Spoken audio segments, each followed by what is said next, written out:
তুমি যেটা করলা, তুমি যেটা বিয়ের আগে করলা ওটা জেনা বলে। তোমাকে বিয়ের আগে যেটা করলো ওটা ধর্ষণ বলে। ওটা ধর্ষণ করা হলো।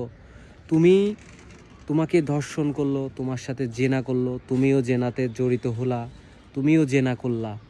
এগুলো মহান আল্লাহ তাআলা বলে দিছেন যে বিয়ের আগে যদি কোনো কেউ ছেলে মেয়ে মেলামেশা করে এগুলোকে জেনা এবং ধর্ষণ করা বলে।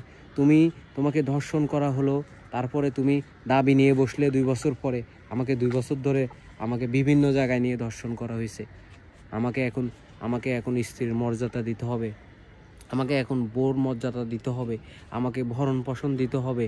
তোমাকে অস্বীকার করতেছে, বলতেছি ভাই তুমি যে জেনাটা করলা, তুমি যে বেবিচারটা করতে যাচ্ছ, এটার জন্য তোমাকে জাহান্নামে যেতে হবে ভাই। তুমি বিয়ে করো, সুন্দর একটা সম্পর্ক করো, কোনো সমস্যা নাই।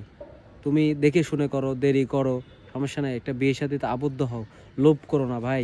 এই শরীরের লোভ, এই চেহারার লোভ, এই মানুষের লোভ, এই লোভে তোমাকে জাহান্নামে নিবে। আমি সর্বপ্রথম বলবো বোন, এখন আমাদের বাংলাদেশের কথাই বলি, বাংলাদেশে এত পরিমাণ পরকীয়া এবং এত পরিমাণ প্রেম প্রীতি বেড়ে গেছে, এর জন্য জেনা করতে মানুষের কোনো কষ্ট হচ্ছে না। এখন কিছু হলেই অনলাইনে এসে আমাকে এই করছে, আমাকে ওখানে নিছে, আমাকে দর্শন করছে, আমাকে এখন বিয়ে করতে যাচ্ছে না। আসলে আপনারা বোন এগুলো বুঝতে চান না কেন? আপনারা এগুলো করার আগে বুঝেন না কেন? বৈধ বলে অবৈধ বলে কাকে? বৈধ অবৈধ আপনাদের ভিতরে আছে, তারপরও আবার এগুলো আপনারা অনেকে ভাইরালও করতেছে যে আপনারা মিলামেশা করতেছেন, কিভাবে থাকতেছেন। আসলে আপনার ইসলামিক দৃষ্টি থেকে যদি আপনারা চিন্তা করেন যে একটা স্বামী স্ত্রী রুমে কি করবেন, বা বাজারঘাটে কি করবেন, বা বাসায় কি করবেন, এগুলো খোলামেলাভাবে অনেকে আমি দেখি আপনার অনলাইনে মানে শেয়ার করেন, পোস্ট করেন।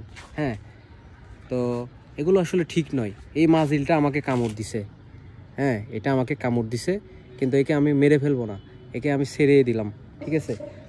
এভাবে আপনারা একটু স্যাক্রিফাইস করেন, আপনারা সততার পিছনে ঘুরে আসুন, সততার সাথে আসুন, আপনারা সৎভাবে থাকার চেষ্টা করুন। আসেন সৎভাবে সম্পর্ক করি, অসৎভাবে সম্পর্ক করে জাহান্নামে না যাই।